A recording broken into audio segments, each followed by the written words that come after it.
Hey y'all, thanks for tuning back into Chickanic. I hope everybody's having a great week. As y'all know, those of you that have been around for a minute, I have a gigantic pile of two-strokes sitting behind my shop. Now, all of these came from my old repair shop. Ones that I either held on to because I knew that they were worth repairing, ones I wanted to keep for parts, or ones that customers just abandoned because they didn't want to put the money into to fix.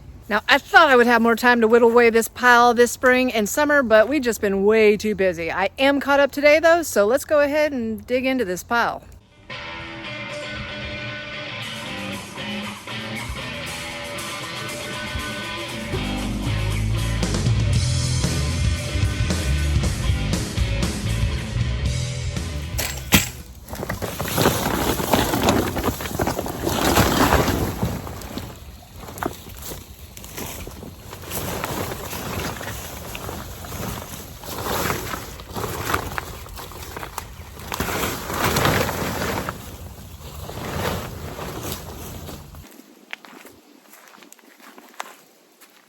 All right, so I scoped it out a bit, and here's what I found. First off, I've got these two Shindaiwa 242 edgers. Now, the reason I have them, and I have stolen all the parts off of them, even though they were brand new units and still have brand new engines on them, is because nobody buys edgers in Arkansas. And when I opened up my repair shop, these were still there from, you know, the early 2000s. So they have been sitting around a minute, but like I said, the parts are still brand new, so I held on to them. So I've got two good engines there, a gas tank. I think I've got the other cover there. So I got covers, it's got the coil, it's got a good throttle control system. It's just the shafts that are curved is not what I want. What I do have over here though, I've got another 242 that looks a little scary. The handle looks a little scary, but the shaft is probably okay. So, do you think I can steal the carburetor air filter assembly and stuff off this one, maybe the rewind, put it on one of those, use the shaft off this 242 and make me a trimmer? Because the Shindaiwa T242s were literally one of the best trimmers ever made. I think I can do it. All right, we're ready to Frankenstein some stuff together. All right, so let's see what we can steal off all three of these. I know that this one is probably going to be the one I want to use because it's got a good gas tank on it. It has everything that this one has, plus more. I think on this one, all I need to get off is the starter cup and the muffler cover. On the old one I have here, I might use this rewind if it's good. I do need an air filter assembly. I think I might have another air filter cover that's prettier than this one. If not, I'll go with this one. The carburetor, this thing's been sitting a long time. It might be scary, we'll find out. I'm gonna put a brand new fuel line and grommet assembly in this thing, so I'm not gonna worry about that. I will steal the muffler off this one though also.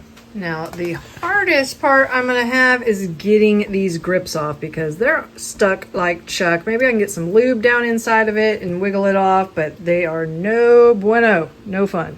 So, let's start tearing it apart.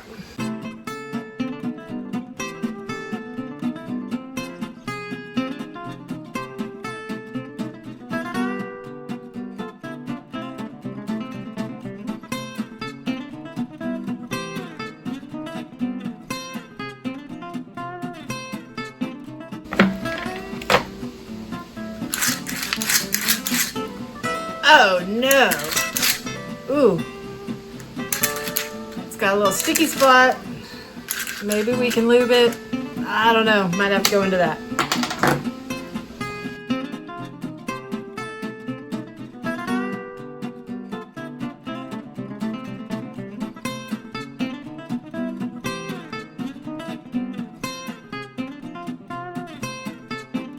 Also gonna need this carburetor mounting block.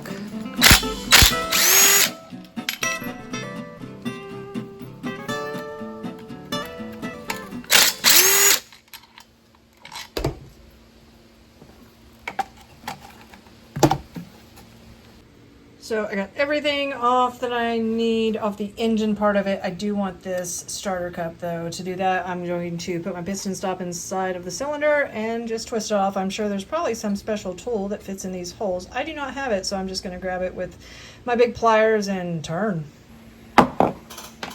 Oh, that's scary. Dirt daubers.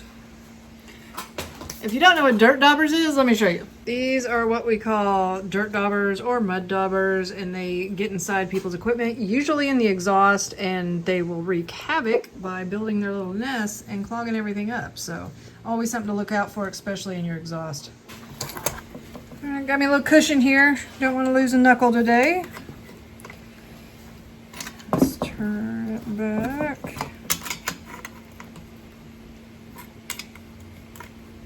Oh, I wish I had the tool for this. Oh, there we go. Sweet. Wasn't as hard as I thought it was going to be. All right, I'm getting rid of this engine now, so I got to get it off. This is not probably going to be fun.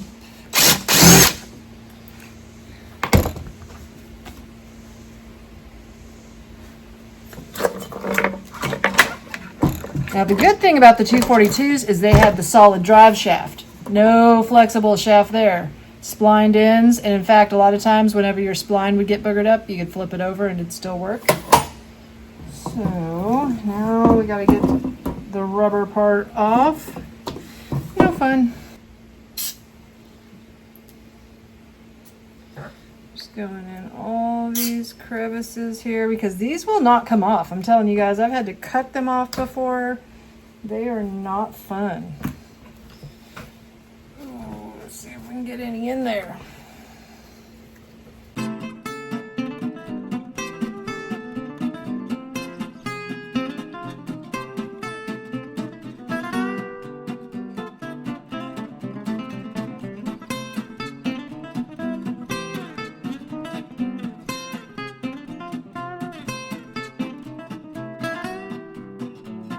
Yeah, I'm gonna have to go about this a different way.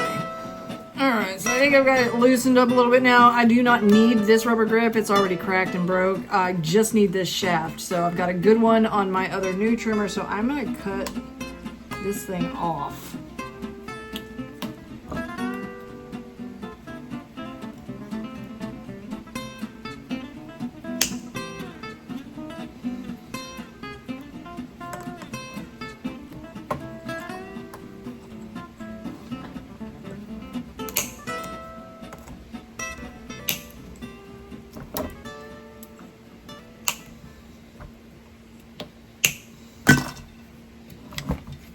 Man, that thing still don't want to come off.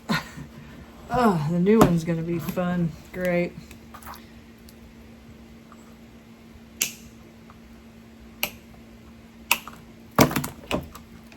Woo! Alright, I can get this one out of the way. And round 2 of removing a handle.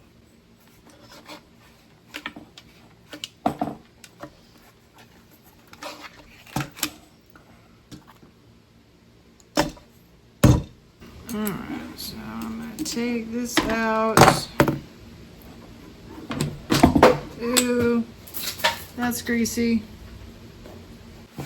Try a different approach to this.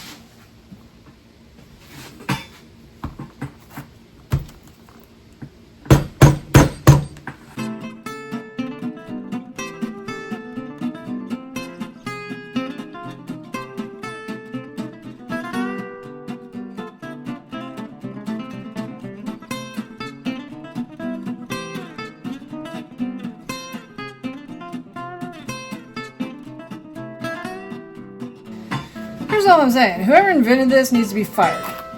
Straight up fired, okay?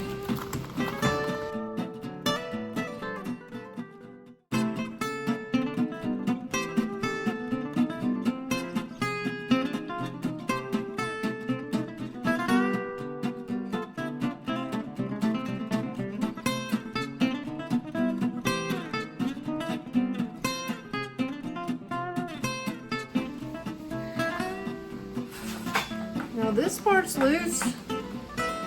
What's up with this bottom part? Come on, get some lube down there.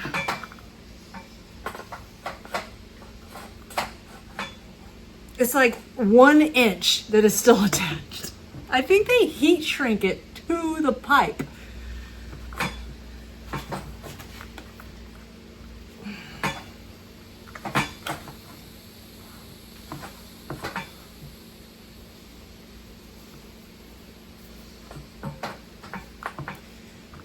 That part's turning.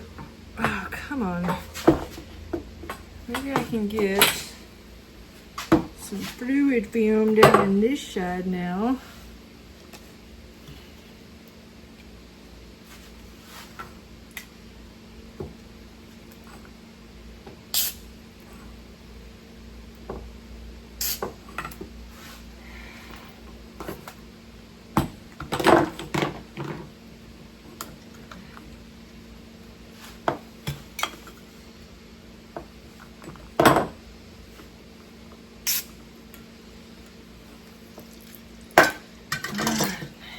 You're gonna come off.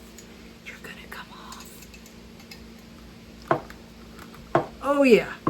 There we go. Now it's moving. Sweet. Oh, we got it.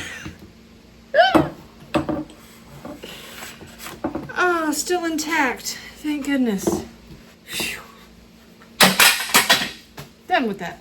So I'm gonna go ahead and put my shaft back in here. I did forget, I'm gonna have to get the clutch off, the clutch drum off of that to go with the spline shaft instead. So one more piece off that old 242. All right, now that we're all lubed up, we should be good to go. Oh yeah, oh, that's much easier. Now, let's see what I got going on here. I need to put my carburetor mounting block on. Let's go ahead and take this top off.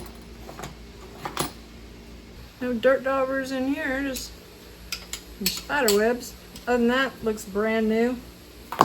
Nice. Did check the piston and cylinder, looks brand new.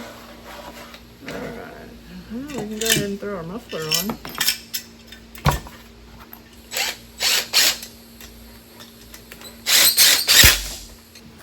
Alright, so I am going to have to change the clutch drum out.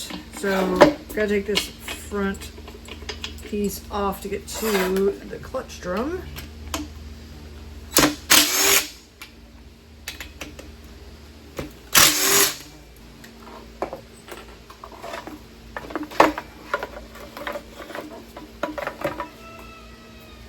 Now, to remove the clutch drum, I gotta take that little retaining ring off. Not the funnest thing in the world to do. I mean, I could just unscrew this one and put it directly on my engine, but it's ugly. I don't want to use it. Once again, I'm sure there's some special tool for this that I do not have. And snap ring pliers will not reach down in here.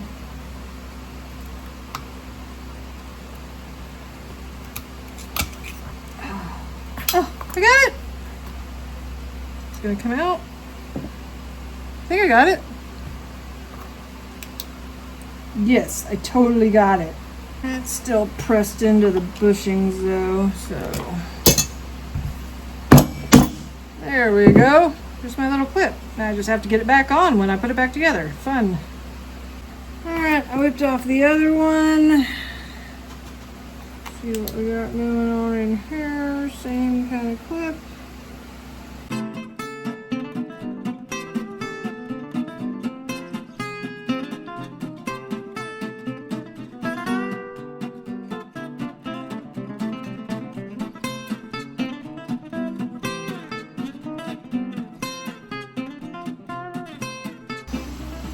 Okay, I'm not gonna lie, I'm busting a sweat here. I had to turn the fan on. I've been working on this for like 20 minutes, and it doesn't matter what I do. I can pull it out, it keeps popping back in. Pull it out, pop it back in. The other one came out in 2 seconds, and this one's 20 minutes. If that. Let's see. I don't know. Well, I only need one clip, right?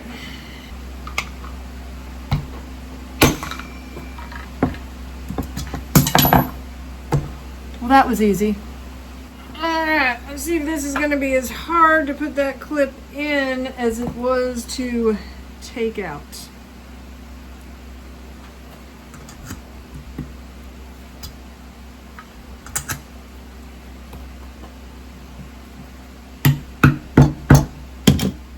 I mean, really, they couldn't even give me a snap ring. It's just some clip. Okay, this sucks. All right, not gonna lie, that took me about 15 minutes to get that clip in. I just stopped filming because it was taking so long. So let's throw it back together.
So why am I putting all this effort into this old trimmer? Well, one, even though I already have one, and depending on how this one runs, since it does have a brand new engine, I don't know if I'm going to sell this one or the other one. But these were definitely the best trimmer ever made because they were so extremely light. They lasted forever. I mean, they barely had any issues whatsoever. The gearbox lasted forever. They were just a perfect machine.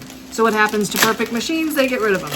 And most of you probably don't know, Echo and Shindaiwa, like whenever I was telling about the speed feed heads and I put a link to a Shindaiwa speed feed head, Shindaiwa and Echo are actually the same company. So if a lot of things cross. Now, when it comes to the units themselves, a while back, Echo, which is Kyorit's Yamabiko company, they took over Shindaiwa. So when you go to buy a unit now, for a long time they still had a Shindaiwa line and they had an Echo line.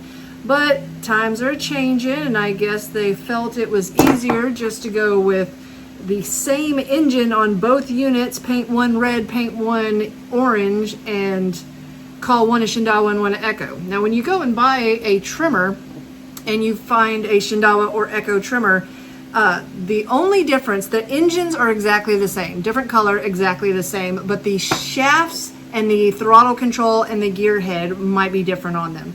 And what I have found, I just stopped selling Shindaiwa once it got to that point because I really don't have any, I mean, more issues out of one throttle control than the other. A lot of the Shindaiwa ones, it's got a little pointy throttle trigger that pokes out and it can get stuck on things. I think that is more of a hassle than the Echo one. So I really stopped selling them because there's not a difference. Now, another company that did that is Husqvarna. They purchased Red Max and decided that they were going to just start selling blowers that were exactly the same blower, except, I mean, they'll have little differences. Like the trimmers, they'll have the shafts different. On the Husqvarna and the Red Max blowers, it's the exact same blower. The parts are the exact same part numbers when it comes to all the internal stuff. The only thing different, I think, is the rewind assembly to start it. So it's a little ridiculous how they do that. They take over a company that has loyal people that purchase the products, and then the next thing you know, they don't create any more new products of that line. They just morph it into the same thing and paint it a different color, and they go on this way for years. All right, so I got my fuel line assembly built. I'm gonna throw it on in.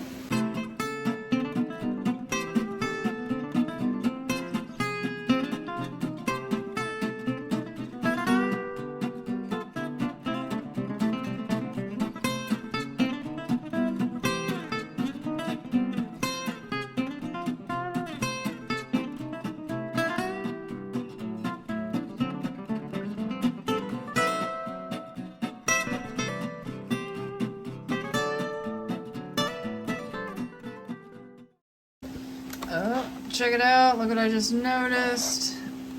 I got some broken plastic here. Let's plastic weld it. Oh yeah, this thing's so fun.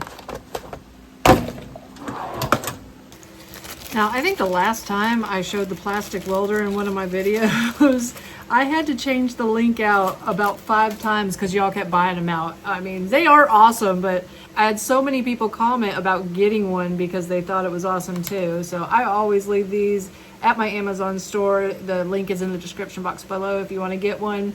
I bend the prongs out just a little bit to where they'll stay in here, because if you don't, they'll just slide right out if you point it the wrong direction. Let's get this melted back together. Super simple. I just only got room really for one, so I just got one straight one I'm going to be working with here. I go about right here with it, so give it a little heat. And it's in, just like that. And we're just going to get in here and clip these off. Ooh, that got me. And you can sand it if you want, but you no need to. Now it is back together very well. Well, we are almost there. I'm going to go ahead and put my shaft on, and then I'm going to open up the carburetor and see what that looks like, and that'll be pretty much it. It's pulling good. Yeah. So yeah, that's definitely something to look out for if you're trying to get a real Shindaiwa. It's not the same as it used to be. Let's get this handle back on. Go to your home. Go to your home. We can move it back if we need to. Go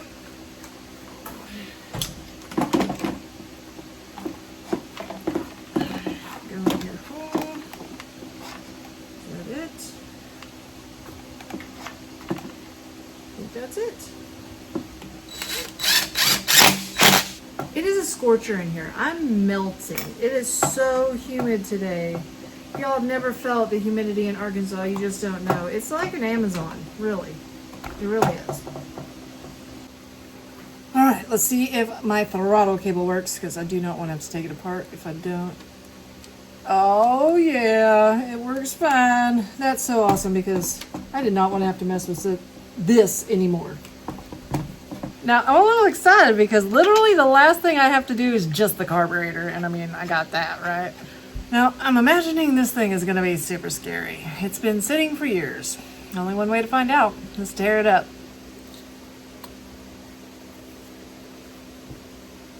Y'all, I don't know about this, but it looks like we put a kit in this a long time ago and never ran it.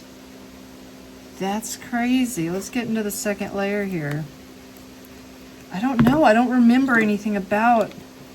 Oh, where's the flathead? I don't remember anything about what happened with this one. Yeah, this is a brand new kit in this old carburetor. This is weird. This is hard. Huh. I think I still need to kit it again. This is hard.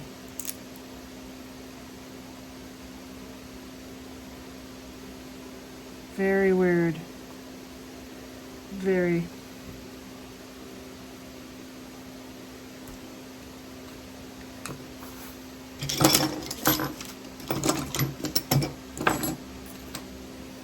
Yeah, I'm totally gonna soak this carburetor and throw a kit in and see what happens. Oh, well that, oh no, it wasn't. It was not new at all. It was just deceiving. It looks like it was never used though. It has no indentation to it at all. Yeah. Wow. Huh. Definitely had a kit put in it. That's crazy. And then sat for years and years and years. The primer bulb's got a hole in it. Yeah, this thing's going to get a soak and a kit, and we see what's going on here. Now, whenever I have a carburetor like this that's sat for a long time, and everything is that crunchy inside, and it's weird that there was a kit put in it before, and it I don't know what was up with this trimmer. I don't know if we tried to kit it and then we called the customer and told them that it needed a carburetor or what. And they decided not to do it and then just left it at the shop. That happened all the time because these carburetors are expensive. I mean, I think they could be, I don't know, 70, 80 bucks if you get an OEM, and I would not put aftermarket on here. So what I'm thinking is that might have been the case. And if it is, the unfortunate part that there is little tiny, like tiny diaphragms right inside there, okay? And if that's as crunchy as the rest of this thing is, this carburetor isn't gonna work, and I'm gonna have to get a new one. But it's an $8 gamble. I mean, it cost me $8 to get a kit. I'm gonna try it. You wanna hear the most annoying sound in the world? That. All right, carburetor's out, cleaned up nicely. Hopefully the insides of it's good. I just realized though, I don't have a Walbro K20 WIL kit to fit in this, and I have to Frankenstein that too.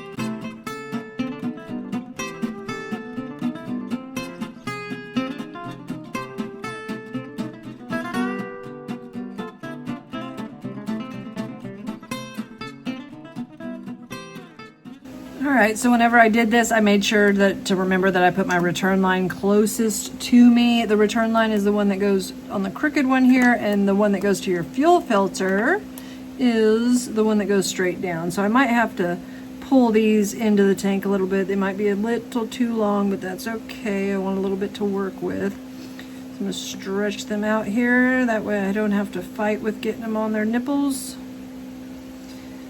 Stretch, twist, stretch, stretch, stretch it out.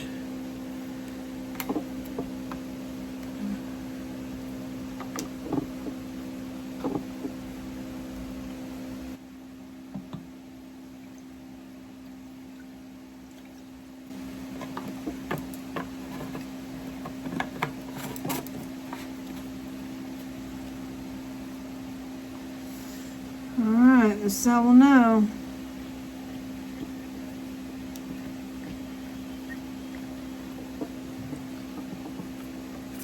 Oh my goodness. There it is. We are priming. Yeah, yeah. Let's see if she starts. All right, she's primed. She's turned on. We're choking. Let's see what happens. Okay.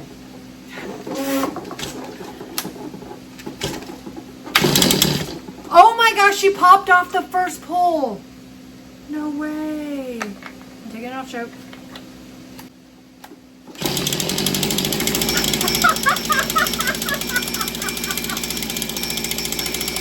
Oh my god! No way! Wow!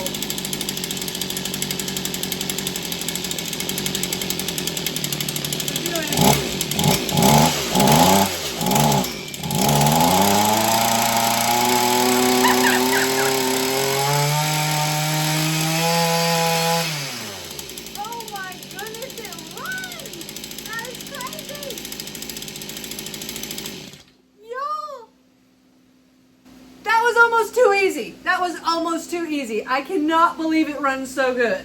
Wow. Y'all, that is crazy. And that is why I keep a pile of stuff out there. I can't give it away. I can't throw it away. I have to keep it because I can do stuff like this and it's so amazing. I mean, this is like a $300 trimmer. I know, it's a total Frankenstein. It's completely pieced together, but it